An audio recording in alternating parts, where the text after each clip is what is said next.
We got more Caitlin Clark. The day Caitlin Clark showed her WNBA bully who's boss. Now listen, the last Caitlin Clark video I dropped with Angel Reese, bro, the comments were kind of crazy. Let's keep it, a little PG-13-ish. Y'all are a little tripping a little bit. Like, comment, subscribe if you're not subscribed already. Like, I don't know what y'all be waiting for, but let's get into it. 2 years old, Caitlin Clark has already redefined the landscape of women's basketball. Also, if you hear me sniffing, bro, allergies, going crazy right now. First in the league in fast break points. Clark connects on a deep three. During her college career, she shattered numerous records, including becoming the all-time leading scorer in both men's and women's basketball. For history. Y'all see it? Clark went crazy for me today. Clark actually did her thing today. Clark did her thing. The all-time leading scorer. In an era where many basketball fans look over women's basketball, Caitlin Clark is filling stadiums, drawing people from across the country who travel hours just to witness her play. Do y'all think Caitlin Clark will be the best WNBA player of all time when it's all said and done? I'm talking about she's better than A'ja Wilson, Sue Bird, Cheryl Swoops. You think she's going to be better than all of them by the end of her career? And also, how many championships do you think she won? I think she's winning at least 2 or 3. At least 2 or 3 is cool. That's it's calm. No exaggeration to say that she's the most monumental figure the WNBA has ever seen. One glimpse of her in action, and anyone will instantly understand why. Wheeler finds Clark from the logo. Hey. The so-called GOAT of the WNBA, however, Diana Taurasi, seems to... Who's calling Diana Taurasi the GOAT? I've never heard anyone in my life say Diana Taurasi is the GOAT. Ever. What? Oh, I done fucking muted this shit. making some controversial remarks about her. Hey, I'm taking Paige. Next question. Oh, that's a fact, though. This wasn't hating, though. Paige is better than Caitlin Clark. Listen, this wasn't hating at all. Paige Beckers, when she gets to the league next year, bro, y'all gonna see. She's like 1,000 times better than Caitlin Clark. Only thing Caitlin Clark does better than Paige is shoot deep. And Paige can still shoot, too. So it's like... It's like, who would you rather have, Steph Curry or Dame Lillard? One of them's obviously better than the other, but they have the same skill set. Diana Taurasi has been attempting to divert the spotlight from Caitlin Clark and redirect it towards herself. You were young yourself, and tell me if I'm wrong. Weren't you named to the roster as soon as you graduated, right? You were young. Yeah, after I won 3 national championships in a row, I was named. Oh, no. That's shots. She for sure is throwing shots. She said after she won, that's for sure throwing shots. So how did you deal with that? I mean, I know Caitlin's on a, she's got... The saddest part of this situation is that Diana Taurasi was actually one of Caitlin Clark's idols growing up. She was probably one of the first women's basketball players I really grew up idolizing. After Clark was drafted into the WNBA as the consensus #1 overall pick, Taurasi never once reached out to offer any words of encouragement or advice on how to succeed in the league that Clark had always dreamed of being a part of since she was a kid. Nobody gives me advice in the game. I wish. That's actually really tough. She had that on the board when she was like 3rd grade or something like that. That's actually like really tough. That's tough as fuck. Instead, Taurasi appeared on live television and essentially downplayed Clark's abilities. Hey, I'm taking Paige. Next question. So you get the #1 pick this year. You would take Paige over Caitlin? Absolutely. How is that down? Okay, no. You are trying to push a narrative now. If this is what this video is based off of, this one comment, you're tripping, bro. They're just going off who's better. Honestly, it could go either way, but I do think Paige is better than Caitlin Clark. Not by a big margin, but the margin is there. Her saying that is not throwing shade at her at all. I don't think so.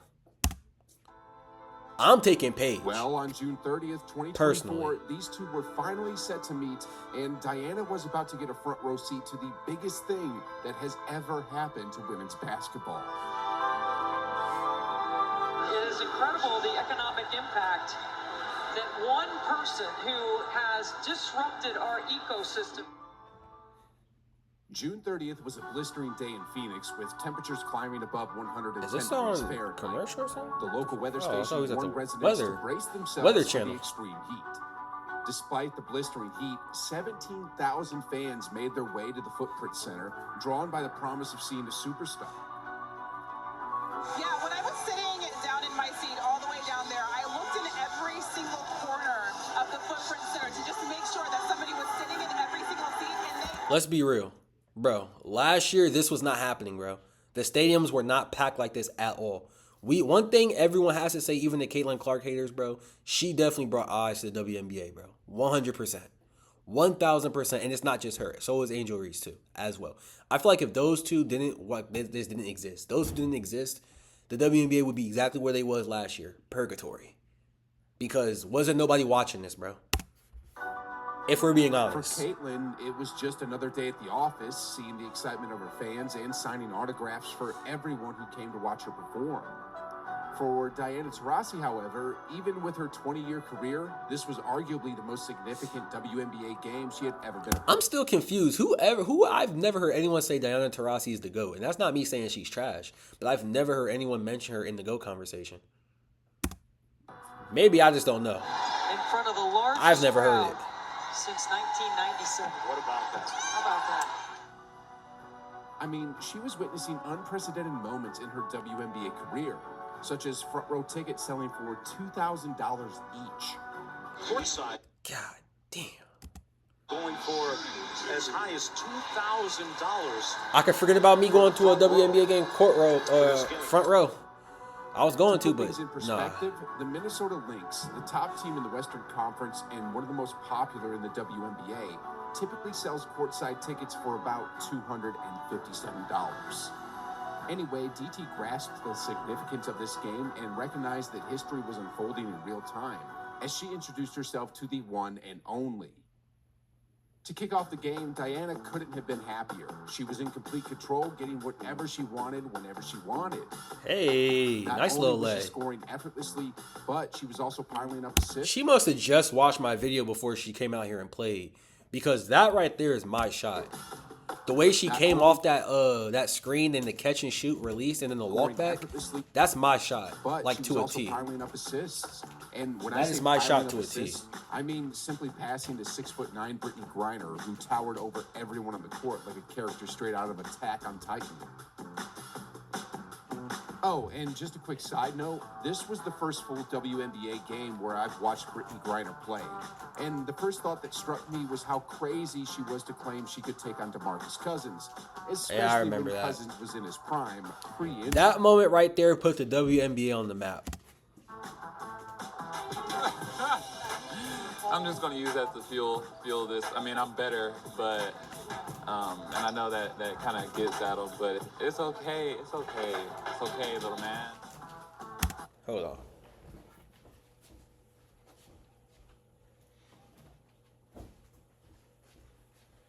Also, I have a question. Do you think we won that trade trading Brittany Griner for a freaking like Russian assassin, bro? Because remember when she was locked up in Russia, we traded for her. Craziest thing I've ever seen in my life. As I watched more, We of her literally game, made a it trade. became clear that there's really no comparison at all. Cousins would have eaten her for breakfast. So I just wanted to throw this out there. That was my first impression after seeing BG play a full game, was that her claim was absolutely crazy. Anyway, back to her teammate, Diana Taurasi.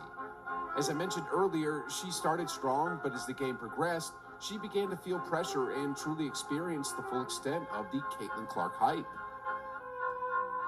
He's come from above the break. Here's Clark. Still trying to Are we gonna see a bucket on her though? Got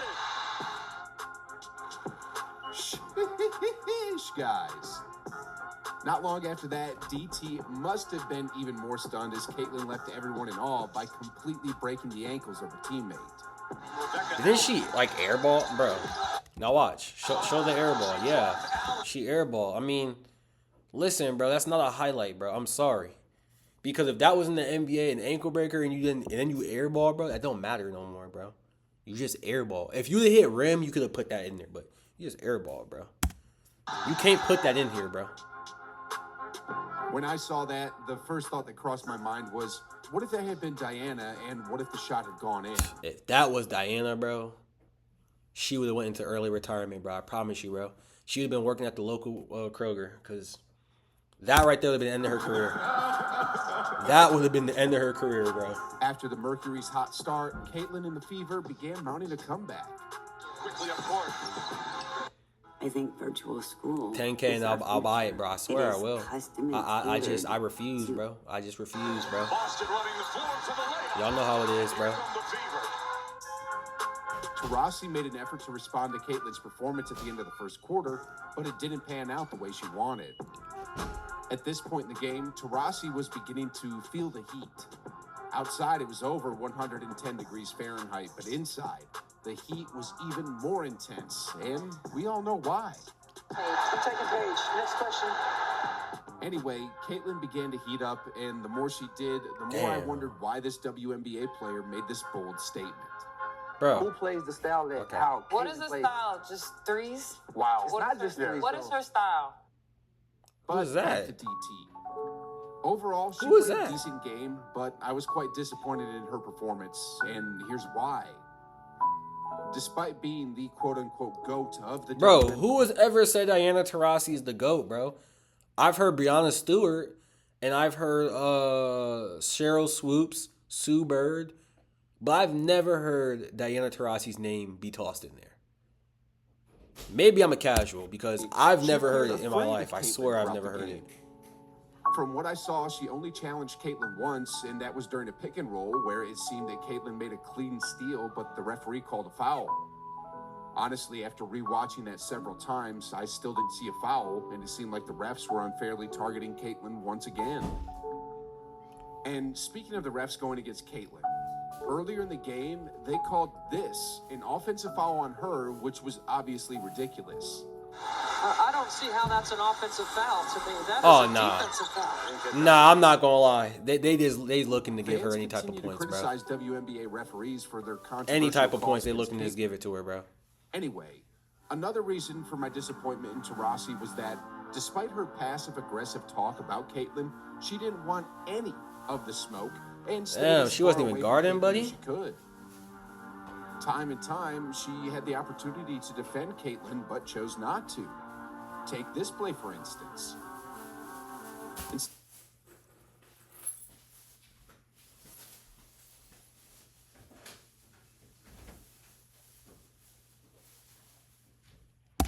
Taking on the challenge of guarding the player she claimed would struggle against grown women, she passed the defensive assignment to her teammate. This happened pretty much every time she matched up against Caitlin. Now, She was scared to get the her beats. teammate is a better defender, but come on. If you're the GOAT, you have to act like it. Michael Jordan never shied away from defending Kobe, even when he was with the Wizards and Kobe was in his athletic prime. Because Diana's not Perhaps the GOAT, she didn't want bro. to risk embarrassment or suffer the same fate as her teammate with a broken ankle. Maybe the pressure of 17,000 fans in the stands was too overwhelming for her. But regardless, she shied away from the challenge, which was what I was waiting to see all game. To make matters worse for Diana, Caitlin continued to bring the heat. For instance, DT missed a three-pointer, only for Caitlin to take it up the court and nail a stunning three from the logo. Then on the very next play, Caitlin baited her into a steal and followed it up with a perfectly Ooh, that was a executed nice assist to her pass. teammate. That was For nice. someone whose game Taurasi claimed wouldn't translate, Caitlin was making her look like barbecue chicken. Diana's worst nightmare was unfolding. How can you talk smack on national television only to get outplayed by the very girl you had been downplaying the whole time? Bro, that wasn't talking trash, bro. Like, the championship thing she said, that was definitely shots. But her saying she would take Caitlin Clark over Paige is not talking trash, bro. I'm sorry, bro. If you think that's talking trash, you're just looking to push a narrative, bro, because that's not talking trash. To make matters worse for her, She didn't come out and say Paige Beckers is way better than Caitlin Clark. She just said, the question was, if you had the number one overall pick, the number one overall pick, who are you picking, Caitlin Clark or Paige? And she said Paige. That's not talking trash. had the game in her hands. The Phoenix Mercury were up by 15 points at one point in the second half, only for Caitlin to spearhead the comeback. Caitlin Clark catalyzing a comeback here for the Fever. Adding insult to injury, Diana played a huge role on why her team lost. One play, for example, after missing a three-pointer, she failed to get back on defense quickly enough, leading to a flagrant foul, penalty 1, which granted Indiana 2 free throws and possession. Oh, As the game hell. winded down as well, Diana had the chance to extend her team's lead, but managed only 1 out of 2 free throws. On the other end of the court, she watched Caitlin calmly sink both of her free throws. At that moment, there were no more smirks on Diana's face. While many thoughts must have been racing through her mind, one can't help but wonder if she regretted her choice of words. Hey, I'm taking page. Next question. How is that talking trash, bro? You were better off playing the championship clip. You talking about that's like, bro, that's not it, bro. I'm not going to cap. That's not it. To make matters worse, the Fever hadn't beaten a team with a winning record all season. Yet, their first victory came against Diana. DT had talked her talk, and now she was being humbled. After the game, she finally had some nice things to say about Caitlin. What Caitlin's been able to do in her short career so far has just been nothing short of remarkable. Anyway, this entire episode Damn near of the glazing. WNBA attacking Clark, in which Diana played a significant Damn near role, glazing. was nothing short of a gong show. But do you want to know the full story from start? That's the end of the video. Like, comment, and subscribe. Let me know if y'all think that was trash talking. I don't think that was trash talking. Her say she would take Paige over Clark. Now, her saying after winning 3 championships, something like that, that was shots. For sure, that was shots. But I don't think that was shots. But like, comment, subscribe. Let me know what y'all think. We're out.